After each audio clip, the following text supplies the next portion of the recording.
नमस्कार दोस्तों, मेरा नाम है मनीष भारती और आप देख रहे हैं संस्कृति आईएएस यूट्यूब चैनल। दोस्तों, महंगाई का असर किस पर नहीं पड़ता है। आपने गाना तो सुना होगा, सैया बहुते कमाता है महंगाई डाइन खाई जाता है।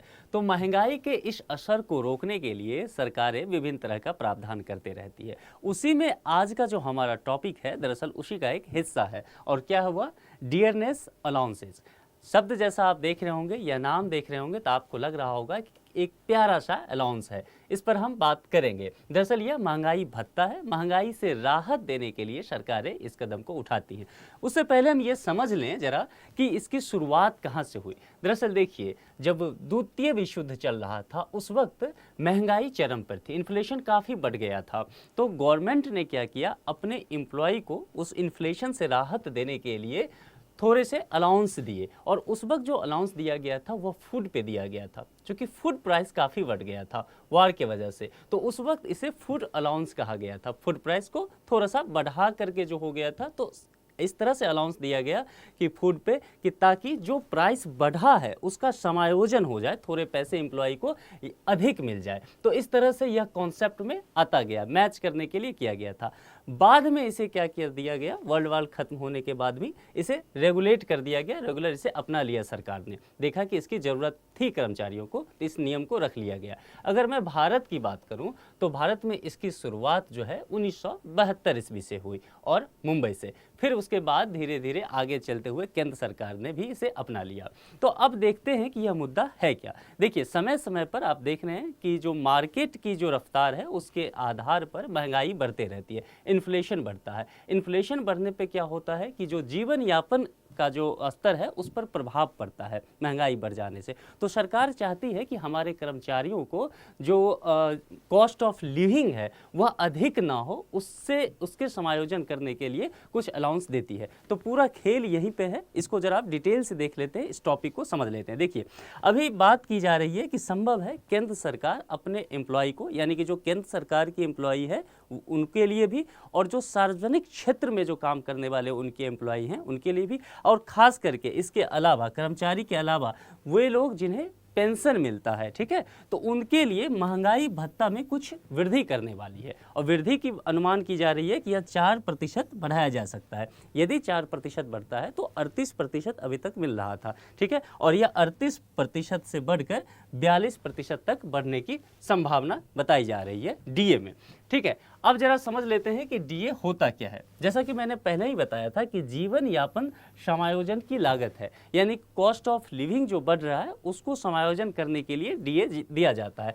सरकारें देती है, सार्वजनिक क्षेत्र के कर्मचारियों और पेंशन प्राप्त करने वाले लोगों को समय समय पर यह बढ़ता रहता है। कितने समय पर बढ़ता है उस पर हम डिटेल से भी बात करेंगे।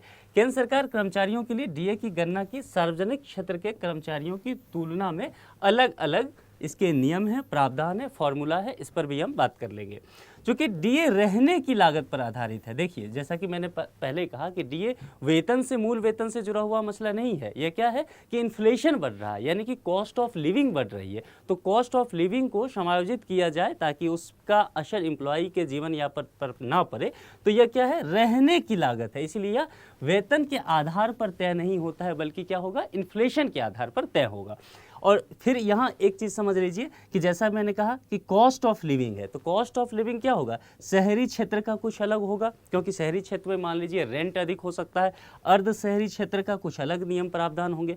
वहीं ग्रामीण क्षेत्रों का कुछ अलग कॉस्ट ऑफ लिविंग होगा। तो चूंकि अलग अलग क्षेत्रों का कॉस्ट ऑफ लिविंग अलग अलग है, इसीलिए अलग अलग क्षेत्रों में जो एम्प्लॉय काम करेंगे उन्हें अलग अलग तरीके से डीए दिया जाएगा, ठीक है। यानी कि उनको डीए के तहत प्राप्त होने वाली राशि जो होगी उसमें भिन्नता होगी इन सभी क्षेत्रों में रहने वाले कर्मचारियों पे। तो इसको आप अच्छे से इस बात को समझ लीजिए। अब यहाँ आप कहेंगे एक प्रश्न कि अच्छा, यह जो डीए दिया जा रहा है कर्मचारियों को, यह जो डीए दिया जाएगा इन्फ्लेशन बढ़ जाने पे, जब भी इन्फ्लेशन बढ़ेगा तो कर्मचारियों को डीए भी बढ़ जाएगा, ऐसा सरकार करते रहती है। तो आप कहेंगे कि अच्छा, यह तो महंगाई पे बढ़ने पे हुआ है, तो क्या इस पर टैक्स नहीं देना पड़ेगा? ऐसा बिल्कुल नहीं है। यानी कि डीए बढ़ने के बाद जो सैलरी मूल रूप से मिलेगा, ठीक है, डीए बढ़ने के बाद जो सैलरी बढ़ेगी, इस टोटल बढ़ी हुई सैलरी पर आपको टैक्स देना पड़ेगा। यानी कि डीए का जो पैसा है उस पर टैक्स लगता है, इस बात को समझ लीजिए।